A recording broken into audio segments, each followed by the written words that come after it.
There's a moment most people recognize instantly. You step into an elevator, a waiting room, a line at a cafe, and someone turns towards you with that familiar half smile and says something about the weather, the traffic, the weekend. For some people, it's harmless.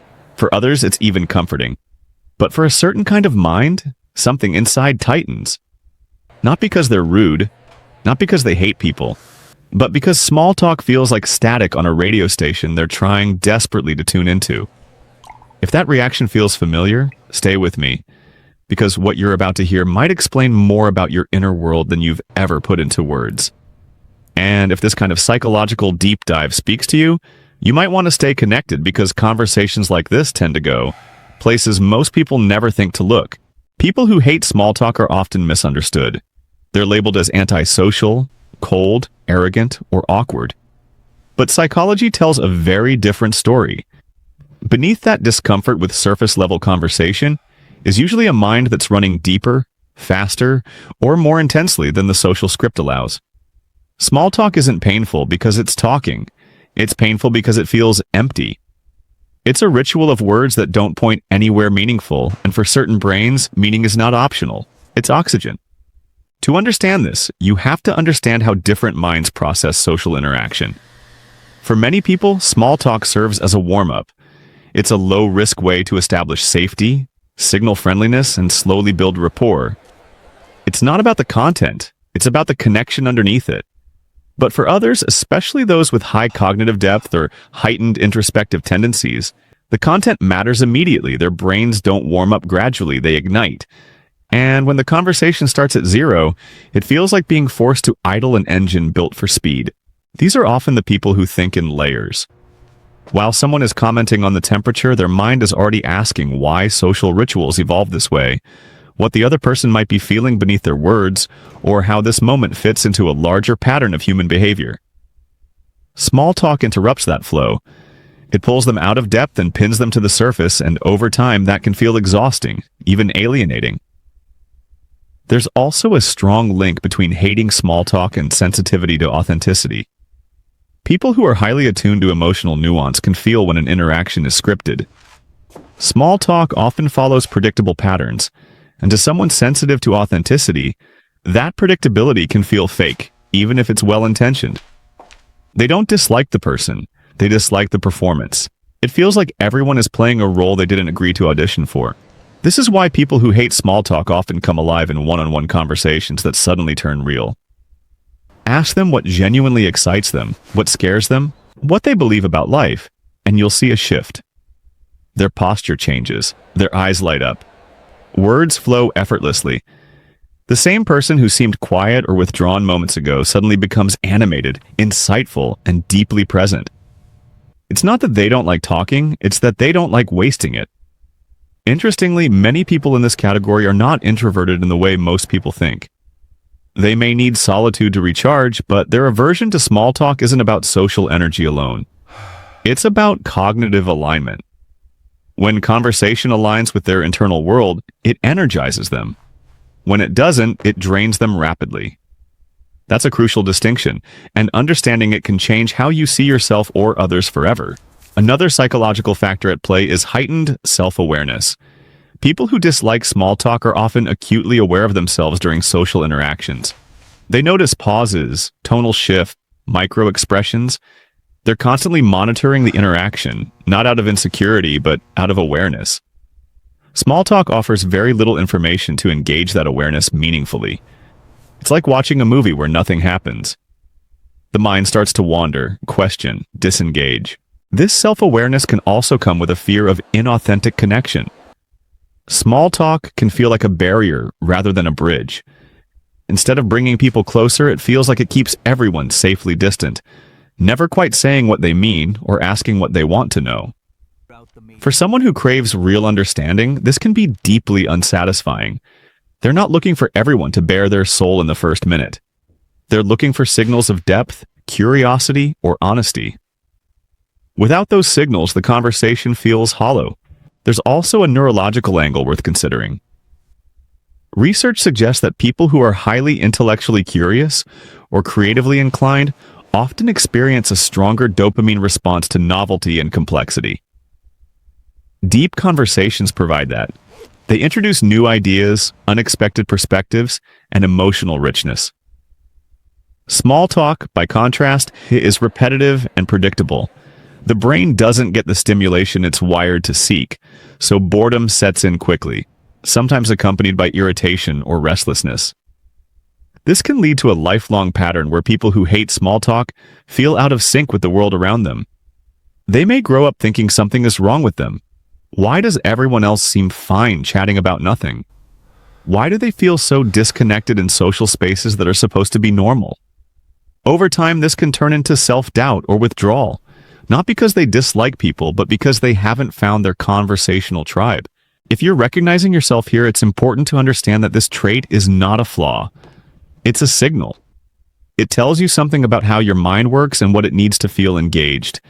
And once you understand that, you can stop forcing yourself into social molds that were never designed for you.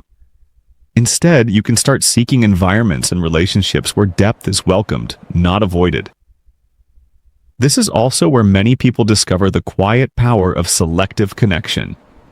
People who hate small talk often form fewer relationships, but those relationships tend to be deeper, more loyal, and more meaningful. They're not interested in collecting acquaintances.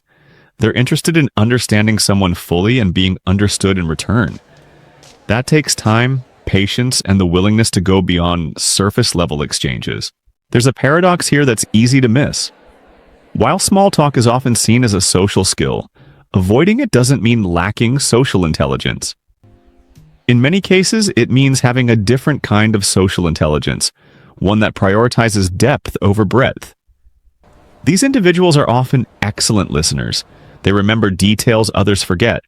They notice inconsistencies, emotions, unspoken tensions. They just prefer to engage when there's something real to engage with. This preference can create friction in workplaces, social gatherings, and even families. Meetings start with chit-chat. Parties revolve around light banter. Networking events are built almost entirely on small talk. For someone who hates it, these environments can feel like psychological obstacle courses. They're not just navigating people. They're navigating expectations that don't match their internal rhythm. Over time, some people adapt by learning to tolerate small talk as a necessary social lubricant. They treat it like a language they don't love but know how to speak. Others rebel quietly, minimizing social exposure or seeking out roles that allow for deeper interaction. Neither approach is inherently right or wrong. What matters is awareness. When you understand why small talk affects you the way it does, you gain the power to choose how you respond to it, rather than feeling trapped by it. There's also an emotional honesty that often characterizes people who hate small talk. They're less comfortable with pretending everything is fine when it's not. Small talk often glosses over reality, offering polite distractions instead of genuine engagement. For someone who values emotional truth, this can feel dissonant. They'd rather have a brief, real exchange than a long, empty one. This doesn't mean they're constantly serious or heavy. In fact, many of them have sharp wit and a deep appreciation for humor. But their humor tends to be layered, observational, or dark rather than light and generic. They enjoy laughter that reveals something, not just fills space. When humor is used as a mask rather than a mirror, it loses its appeal. One of the most misunderstood aspects of this personality trait is the assumption that hating small talk equals hating people. In reality, it often means the opposite. It means wanting more from human connection, not less. It means believing that conversation has the potential to be meaningful, transformative, even intimate, and feeling disappointed when it's reduced to polite noise.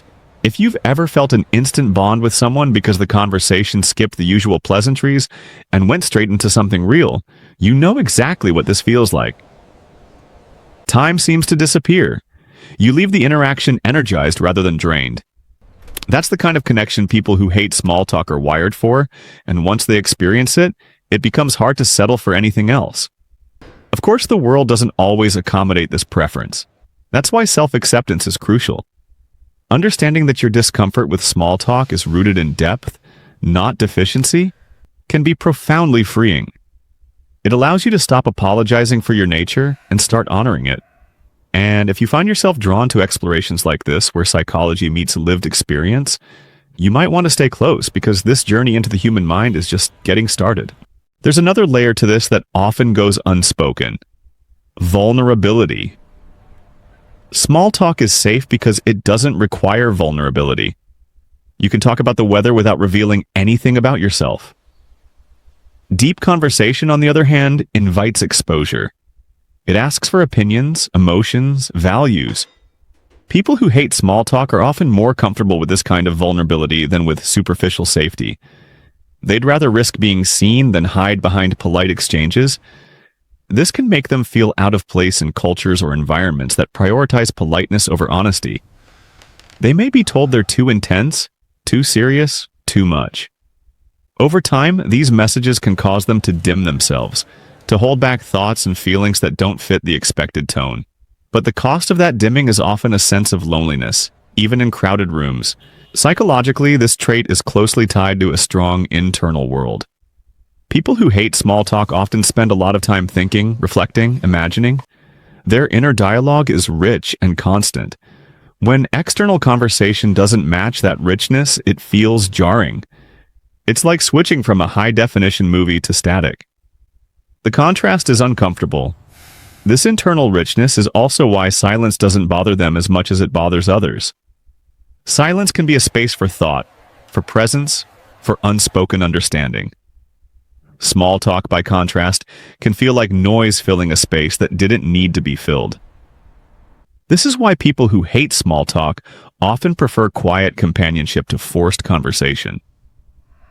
Sitting together, doing nothing, can feel more intimate than talking about nothing.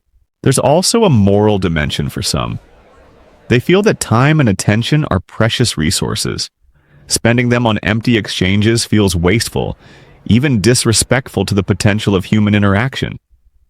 This isn't arrogance, it's a value system. They believe conversation should mean something, even if that meaning is simple or playful. It just has to be real. As you listen to this, you might be thinking of someone in your life who fits this description, or you might be recognizing yourself more clearly than ever before. Either way, understanding this psychology can change how you relate. Instead of pushing for small talk, you can look for openings into deeper territory. Instead of judging silence, you can respect it. Instead of assuming disinterest, you can recognize a different kind of engagement. And if you're someone who hates small talk, there's a quiet confidence that comes with owning that truth. You don't have to explain it to everyone. You don't have to justify it. You can simply choose environments and relationships that honor depth. Over time, you'll notice something surprising. When you stop forcing yourself to fit in, the right people start finding you.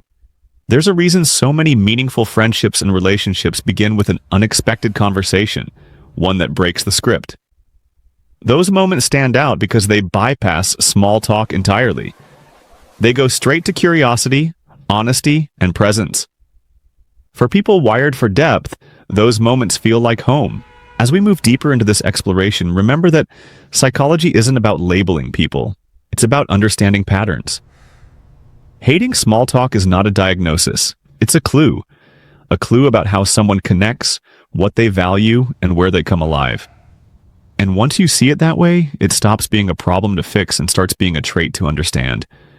If this perspective resonates with you, if you find yourself leaning in rather than tuning out, that's not an accident. It means you're someone who values insight over noise, meaning over motion. And that's exactly the kind of mind these conversations are for. Stay curious, stay engaged. There's much more beneath the surface, and we've only just begun to scratch it. Because the truth is, small talk was never meant to satisfy everyone. It's a tool, not a requirement. And for those who crave depth, it's perfectly okay to reach past it, to wait for something real, to trust that not every conversation needs to start shallow to end deep. Sometimes the most powerful connections begin the moment someone dares to skip the obvious and ask something that actually matters. And when you find those moments, hold on to them. They're rare. They're meaningful. And they're a reminder that your discomfort with small talk isn't a weakness. It's a sign that you're listening for something more.